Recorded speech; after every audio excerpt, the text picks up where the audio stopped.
Salut les mutants, c'est John Coffey de la Marvel Team, donc bienvenue pour cette nouvelle vidéo. Donc aujourd'hui on va parler un peu du documentaire sur la musculation qui est sorti il y a quelques jours déjà là, sur Arte. Documentaire qui était bon, est-ce qu'il était bon, est-ce qu'il était mauvais? Moi j'ai trouvé plutôt bon. C'était plutôt un bon documentaire, agréable à regarder, même si j'ai trouvé assez incomplet par moment. C'est que c'est un reportage qui parle pas de musculation en soi, comment ils font pour avoir des gros muscles. Parce que là, bon, la réponse est évidente. Donc, ils ont décidé de plutôt parler du phénomène bodybuilding en mode pourquoi les gens le font aujourd'hui, qu'est-ce que ça raconte, comme dirait l'autre, tu vois. C'était plus un aspect, l'aspect sociologique de l'engouement pour le bodybuilding. Donc, c'était très intéressant comme point de vue. Donc, on va revenir sur certains points, pas sur tout le reportage, parce qu'il était assez long. Et il y a des points qui étaient très bien abordés, je trouvais, notamment l'économiste qui était dans le reportage, je trouvais qu'il était très bon. Chacune de ses analyses, je valide, très pertinent, rien à dire. Donc, on va revenir sur certains points qui ont été dits, peut-être, ouais, je suis pas trop d'accord, voilà. Pas de l'égocentrisme, ce n'est pas du nombrilisme. C'est important d'avoir un bon self-esteem. Et ce self-esteem passe par une acceptation de son image. Si vous rejetez votre image, vous ne serez jamais une personne en harmonie avec vous-même. Enzo, ou d'autres, quand vous faites de la musculation, comme il a dit le mec à moi dans le reportage, c'est pour montrer. Notre objectif c'est d'avoir des gros muscles pour que les gens les voient. Tu vois, plus c'est gros, plus ça va se voir, et on le sait, même si à la base tu veux pas que les gens le voient, ça va se voir, parce que c'est des gros muscles, donc forcément les gens, tu vas faire la diff dans la foule. Donc, ensuite, quand tu t'affiches en plus, d'autant plus sur les réseaux sociaux, torse nu, t'es tout le temps comme ci, comme ça, oser dire ça, c'est alors, c'est dans le délit, bien évidemment que tu fais ça pour recevoir en tout cas quelques compliments, pour ah oui, qu'est-ce que t'es beau, ah qu'est-ce que ça fait bien, qu'est-ce que t'es sec, bien évidemment, et ça fait plaisir. Et ça fait plaisir. Sinon, tu t'affiches pas sur les réseaux sociaux. Sinon, tu vas à la salle, tu pousses, tu rentres chez toi, et voilà, tu restes avec un pull et basta. Bien sûr que tu veux des compliments. Bien évidemment que tu fais ça, tu t'affiches torse nu pour que les gens te disent « Ah ouais, super, beau physique ». Mais il n'y a pas de honte à l'avoir, je veux dire. Faut l'assumer, c'est vrai. On vaut pas mieux que la figure qui monte son boule pour que des mecs disent « Ah putain, pas mal les fesses, nanana ». Bon, il y a moins le côté sexuel dans notre cas, c'est vrai. Mais voilà, ça se rejoint un peu en vrai, tu vois. C'est la réalité, il faut l'accepter. Donc oui, c'est pas un mal en soi, c'est pas un mal, mais faut l'accepter. Faut pas être dans le déni, dire « Non, mais je fais ça pour moi. C'est pour quand je vais mourir, je vais me dire putain, je meurs avec les 6-packs. » Ça, on s'en bat les reins. Quand t'es mort, 6-pack ou pas. Donc ça, je trouve ça un peu bidon comme excuse, mais voilà, enfin bref. 100% a woman. I love to be a woman. I know that I'm not fitting into the standards we have these days for women, but there is nothing about all of that what feels like not being a woman. Là aussi, on est dans un déni de réalité qui est quand même assez impressionnant. J'avais déjà fait une vidéo sur le bodybuilding féminin, est-ce que c'est contre nature? Bon, je vous invite à la voir. Donc, mais c'est un aspect du bodybuilding qui est quand même assez intéressant. On y reviendra dans une autre review, ça. J'en parlerai à la fin, mais il y aura une deuxième review suite à celle-ci qui va être assez croustillante. Quand se développe le chômage de masse, quand se développe la perte du sens du travail, et quand les individus sont davantage renvoyés eux-mêmes, la possibilité d'avoir un objet, une ressource qu'on va transformer soi-même pour valoriser en capital, un peu à la logique de l'artisan d'une certaine manière, va être plébiscité par certains individus, qui voient dans le travail du corps une compensation de ce qu'ils n'ont pas dans le travail professionnel. Alors, en gros, c'est un truc de pauvre. Si je dois résumer ce qu'il vient de dire, c'est plus un truc pour les pauvres, ceux qui prennent le temps d'aller à la salle. Donc, il valide mes dires. Je suis pas économiste, lui-ci. Donc, bon, après, je vois pas trop le rapport, mais enfin, bref. En tout cas, voilà, comme quoi, je dis pas de la merde, tu vois. Donc, c'est validé par l'économiste de Arte, c'est validé par moi bien avant aussi. Donc, voilà, je dis pas de la merde, je vous remettrai le passage de toute façon. Donc, voilà. C'est la même analyse que moi. De base, c'est un truc de pauvre, C'est les mecs qui, socialement, voilà, professionnellement, ont pas su vraiment s'épanouir, entre guillemets, qui, voilà, se disent, bon, moi, j'ai ça. Après, les plus malins, ils font un business. Ils deviennent coach, ils vendent des programmes, ils se mettent sur YouTube, ou je sais pas quoi, tu vois, il y a moins de gratter un billet, tu vois, les plus malins. Mais de base, le random, il le fait, voilà, parce qu'il se dit, au moins j'ai le physique, tu vois, j'ai au moins ça, tu vois. Donc ça, c'est important de le dire, parce que c'est vrai. Et tout ce qui est chimie, ça va être substances chimiques. Voilà, les stéroïdes, les anabolisants, la peptide, l'AGH. Moi, je coach énormément de culturistes naturels, souvent, à très haut niveau. On voit sur des grosses compétitions, il y a peut-être des athlètes qui sont sous chimie. Donc forcément, ils sont habillés, ils sont plus gros. Une fois qu'un athlète naturel, il va commencer à enlever, et là, il y a une comparaison qui se fait sur scène, c'est pas forcément le plus gros qu'on va regarder. C'est celui-là qui va dégager le plus de détails musculaires.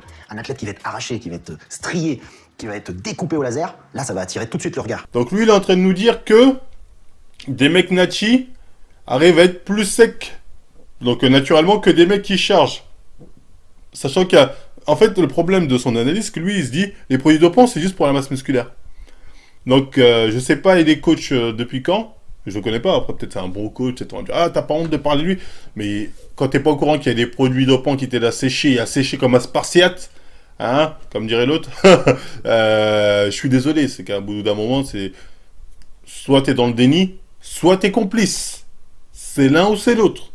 Donc voilà, quand il nous fait croire que ils sont pas les plus massifs, mais ils peuvent être les plus secs, les mecs naturels, en tout cas plus secs que des mecs qui chargent, ouais, je me pose la question. Pour qui roule-t-il? Tu vois? Donc enfin bref, ça m'a fait marrer ce moment-là, mais passons, bref. Et je pense qu'une catégorie meilleur coach sportif dans les Césars ou au niveau des Oscars pour meilleure transformation physique, ça serait justifiable, je veux dire. Ouais, mais dans ce cas-là, j'ai envie de dire, les coachs qui font les transformations de qui? Les coachs qui font les transformations des stars. En gros, ce coach a fait la transformation. Ça, en gros, c'est juste pour te donner un autre coup de sauce. C'est pour donner un coup de... Ouais, c'est pour donner des coups de sauce entre coachs de stars, parce que ce serait réservé aux coachs des stars. Ce serait pas réservé à tous les coachs en termes général. Donc voilà, il prêchait un peu pour sa paroisse, tu vois, quelque part. Mais bon, après, je le comprends. Mais donner des récompenses à des coachs, on va dire des coachs, n'importe quel coach, c'est donner des récompenses aux plus grands scientifiques quelque part. Parce que ça va être le meilleur chimiste, c'est-à-dire celui qui a la meilleure formule, celui qui a les meilleurs résultats, meilleure formule et meilleur cobaye. C'est lui qui gagnera. Donc au final, ça revient à un prix de la science, pas du coaching. Parce qu'au final, ce sera ceux-là qui vont gagner, parce que ceux qui vont avoir les transformations les plus extraordinaires. Et comme on vit dans un monde hypocrite, ça parlera pas de produits dopants. Ça va dire, non, c'est son entraînement, c'est tellement un truc de ouf. Donc je sais pas si ça va vraiment rendre service à la communauté de faire ce genre d'Oscar. Donc bon, c'est une bonne idée à petite échelle quand on veut gratter pour soi, tu vois, avoir encore plus de buzz. Mais sinon en termes général de santé ou ce que tu veux, est-ce que ça en vaut vraiment la peine? Je sais pas. Ça va plus pousser les gens à être de plus en plus chimistes et je pense pas que ce soit bon. La promesse de base du bodybuilding, c'est que tout le monde peut y arriver. Le bodybuilder, il est seul face à un équipement qui globalement coûte pas cher, qui est accessible à tous, qui demande aucune compétence particulière, si ce n'est sa propre volonté. Bah ça peut faire mal au cœur à certaines personnes, mais c'est la réalité. Ça demande zéro compétence. C'est pas un truc qui te demande d'avoir des aptitudes innées physiquement ou intellectuellement. Non, n'importe quel guignol. C'est que voilà, tu as juste à lever un poids, faire ça et le faire régulièrement pendant longtemps et tu vas prendre du muscle. Même si je sais que non, il y a des méthodes scientifiques qui ont été prouvées, la méthode avec les tempos, la contraction, c'est tout ce baratin pour essayer de te faire acheter. Bon après, si t'as envie d'y croire que c'est dur, la muscu c'est dur, c'est compliqué, faut pas faire au hasard, oh mon dieu. Attends, je comprends que certains ont envie d'y croire, de dire je suis pas musclé parce que c'est compliqué comme truc, en fait c'est pas simple comme on me l'a dit. Ça c'est ce qu'on vous dit pour achète maintenant. C'est vrai, mais en fait ils ont totalement raison. Ils disent ça demande zéro compétence, faut à part sa propre détermination, effectivement. Mais c'est pas tout le monde qui a cette détermination d'en faire pendant longtemps, parce que c'est dur. C'est pas compliqué, mais c'est dur de tenir. C'est très dur. Ça c'est une réalité. C'est pas tout le monde qui tient sur le long terme parce que c'est dur. Donc c'est pas compliqué, ça demande pas aucune compétence, mais c'est pas facile. La plupart des gens ils craquent. Parce qu'au bout d'un moment, quand il faut faire un régime, quand il faut manger moins, quand il faut manger plus, la plupart des gens, ils craquent. Ah, ok, c'est un truc, si vous voulez, d'idiot, mais c'est pas tout le monde qui tient. Et ça, faut pas l'oublier. C'est très dur. Pour certaines personnes, c'est même très, très, très, très dur. Donc voilà, c'est certes un truc, si vous voulez, on peut dire de cassos, ça me dérange pas, moi je m'en bats les reins, mais c'est dur. C'est pas tout le monde qui tient. Et ça, faut le souligner. Voilà. Il y a beaucoup de bodybuilders qui vieillissent très bien. Et sans doute de par la nature même du bodybuilding. Parce que, en fait, c'est une hygiène de vie, parce que c'est une pratique quasi quotidienne. Vous avez des types de 70 ans, ou voire 80 ans, qui du coup affichent à la fois une image, enfin un physique et une santé assez glorieuse. Je laisse penser que quelque part, faire de la musculation, ça t'aide à vivre plus vieux, en meilleure forme, etc., etc. Sauf que dans le reportage, on parle pas de produits dopants. Donc, on parle pas de produits dopants, on t'enlève déjà un facteur de risque de mortalité quand on parle des bodybuilders. Et on ne parle pas aussi d'autres problèmes que peut engager la musculation. Hein. C'est un peu dommage. En fait, c'est ça le problème. Des fois, ils abordent des sujets intéressants, mais ils traitent ça à la va-vite. En 2 secondes, un avis, t'attaques à l'époque, autre sujet. Et ça, c'est un peu dommage. Et ça, c'est un sujet que j'ai envie de traiter. Hein, genre, est-ce que... on va être cash, non. Ça va être, est-ce que les produits dopants, c'est si dangereux que ça? Parce qu'en fait, c'est ça, en fait, la question qui manquait dans leur délire. Est-ce que, quand tu te charges, c'est si dangereux que ça? Est-ce que tu vas mourir demain? Est-ce que tu vas mourir dans 2 semaines? C'est ça le sujet que j'ai envie de traiter. Et ça, je vais le traiter dans une prochaine review qui va concerner un documentaire aussi sur la musculation, un des meilleurs documentaires que j'ai eu, je crois même que c'est le meilleur, et qui aborde un peu ce sujet-là. Et je vais faire attention parce que ça, je sais que c'est un truc que les gens m'attendent au tournant. C'est-à-dire, les gens, pour eux, voilà, je vais devoir faire attention aux mots que je vais utiliser parce que sinon, on va dire, ah, t'as osé dire, t'es de sérieux, c'est une dinguerie.